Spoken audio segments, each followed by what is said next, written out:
Welcome to the Getting High on Leadership series featuring Paul Karasik. Paul is one of America's top management consultants helping leaders succeed. He is the author of 9 books, including Sweet Persuasion and Brilliant Thoughts and Provocative Questions. His insights appear regularly in major publications, and he is one of the most sought-after executive coaches. Paul founded the American Seminar Leaders Association and the Psychedelic Institute of Los Angeles. He is a popular speaker at national conferences and has been on stages across all 50 states and internationally. Paul's work addresses the question, how can we transform conflict in business into collaboration? With decades of experience in management, leadership, and psychedelics, he brings a unique perspective on personal and societal growth. In this series, we'll be discussing his latest book, Getting High on Leadership, The Leader's Guide to Higher Consciousness. We'll be exploring the concepts, techniques, and mindset required to revolutionize leadership. Hello, everyone, and welcome back to the Getting High on Leadership series. I'm your host, Rob Sanchez, and we are joined by the author of the book, Paul Karasik. As we make our way through the book, we are stopping in each section to talk about conscious leadership, how this section applies to it, and just filling in the gaps to provide some food for thought and some inspiration for your journey on conscious leadership. Today's section covers a challenging topic in leadership in general, and that is how to deliver bad news. Paul, welcome to the show once again, man. And where can we jump in with probably one of the hardest tasks that may be asked of leaders? It's delivering bad news. Yeah, it is. It's funny. I was just on a coaching call with an executive just prior to this, and he's got to fire people, in order for us to make to the next goals he wants to achieve. And he's hurting, and it's painful. And, I think everybody's codependent on some level, feeling like, your happiness depends on me and my happiness depends on you. And when none of that's true. And there's a million situations like that. They come up all the time where you have to tell people what they don't want to hear. That we're ending this, you're fired. That's the end of that program. We lost the funding. Back in 08, 09, they let go 30, 40% of the workforce in the financial industry, almost every company. Everything that begins has an end, but it's never nice to deliver that end when it's surprise tough. Or unexpected. Yeah, it's tough, and I think this chapter it's a funny story and so on and so forth. But there's got to be a way to do it with heart, and to do it with authenticity, and somewhat of an emotion. I was just with a friend. He's got a big real estate development company, and he broke up with his partner, and he had to fire all the people he hired. And I had met a lot of them. His head of architecture and all the different, like a 40-person team. And I could see it. He killed him. I saw him yesterday. He said I had to fire everybody that I hired. And this, to try to candy coat it, I think is ridiculous. You're delivering bad news. It's not pleasant, that's all. And you got to get through it. What this chapter is saying is putting it in perspective. And that's what gives us some breathing room. That's how you can get that vantage point to see through this. Yeah, where it's not the end of the world. If you're letting somebody go, they'll find another job. Like it says in the Bible, the universe takes care of the birds and the trees, and they're going to take care of us. And, this is not the end of their life because they're leaving your job. Or, if you have to tell people there's a pay cut, and I've had to do that a number of times in my businesses, but give them a perspective, so it's not just the pay cut. So I'd like to say, look, we're going to take a pay cut now. We've had pandemic, 08, 09. Those are things that come up that even if you're running a successful business, you have to kind of pull back. And you're going to make an impact. Yeah. And it's going to have an impact. And I think that We can be authentic. We can tell the truth, but put it in perspective. So what I'm saying is, you take a pay cut. We just got to get through it. But we're going to come out. We're going to take care of business. I'm going to do everything I can to get you back up or even past what the pay cut was. And if we work together, we'll be up there in no time. So I ask for your loyalty to, stick through this little glitch here we have and put it in perspective. We've done well up till now, haven't we? We can't stop this financial crisis in 08, 09. It affected, or we can't stop the pandemic or whatever it is. But we can recover. We've recovered before. Yeah, so, almost coming at it with a potential solution, if possible, already, or with some kind of. That's where that kind of old adage comes with sandwiching the bad news, right? Yeah. Yeah, I you don't want to just stick to that tactic. Obviously, there's better ways to deliver, but there's an element of that that's still part of it. Yeah, but you see, you know how phony that is. So you know all these tricks, and when you see a leader use a phony technique like that, you go, "Oh, he's using a technique." It's the there's old no authenticity there. That's an old management thing.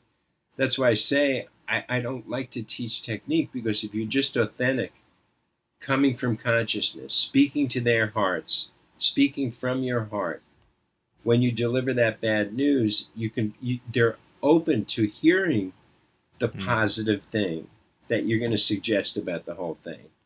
You don't have to sell it.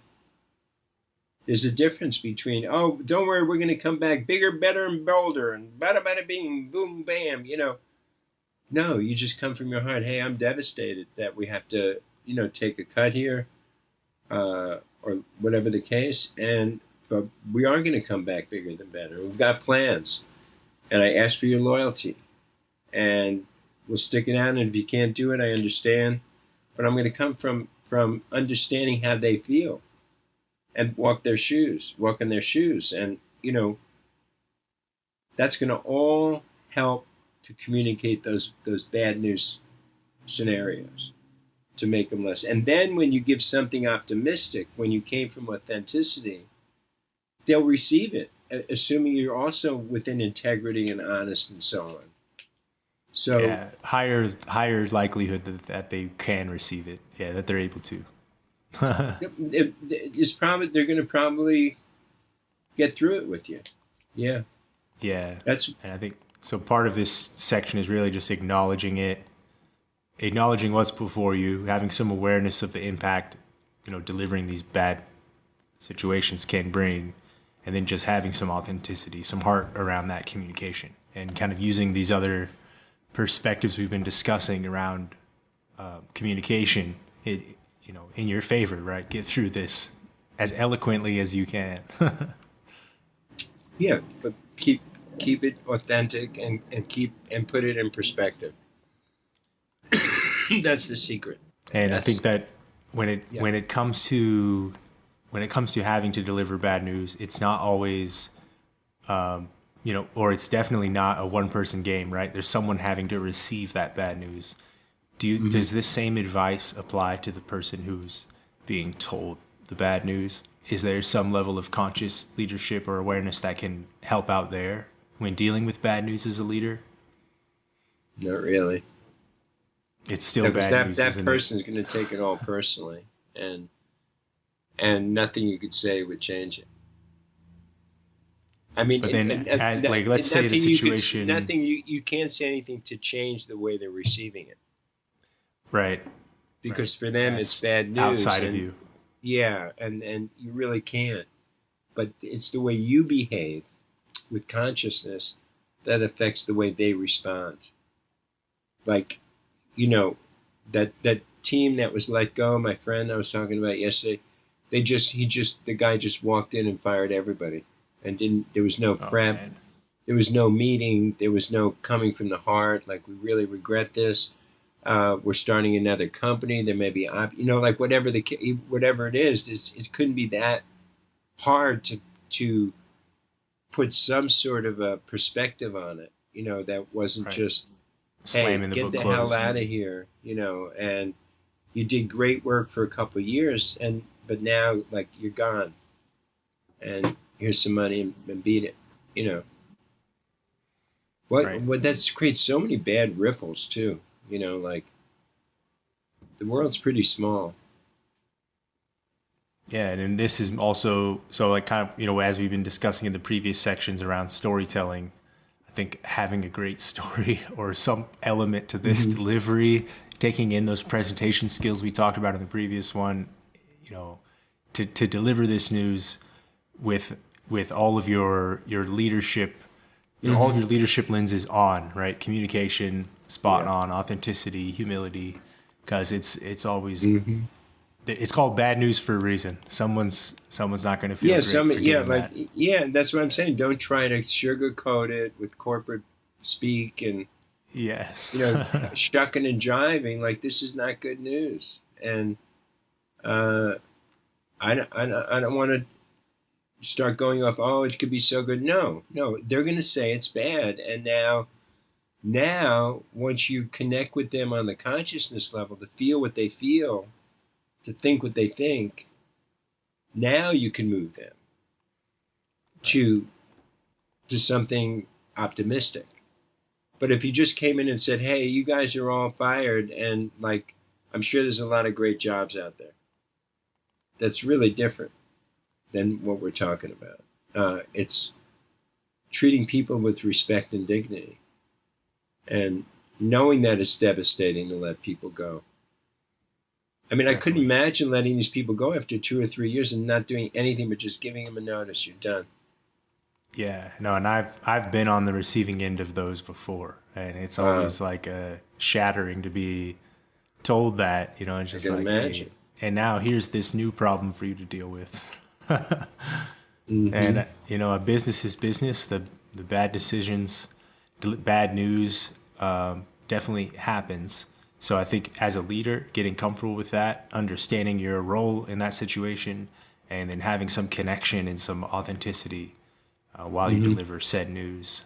Yeah, thank you for the wisdom on this difficult topic here, Paul, and thank you for our listeners and viewers for following along with us so far. As you approach bad news or have to deliver it yourself, try to keep in mind, as hard as it may be at first, that awareness, that consciousness that we're speaking about throughout the series. And you can find a link for the book down below in the show notes and join us on the next episode. Thank you.